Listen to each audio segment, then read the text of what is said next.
to Shoppers Africa. Today we present to you one of our craftswomen, Halima Abdul Sumay. She was born in Morogoro. She started her business in 2018 by sewing huts, and then she expanded into clothing. She is a craftswoman and also an entrepreneur. She works with the trends of the market.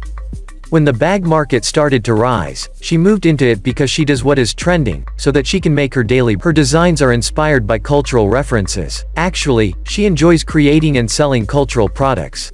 She is 32, and she is the mother of 3 children, Amina, Jura, and Zakaya. She has got a team of 3 people who are helping her. Her main is to reach out the target market, which is difficult because she has to make the bags and also looking for clients. From the precious products we see, Halima needs people who will value the products she makes.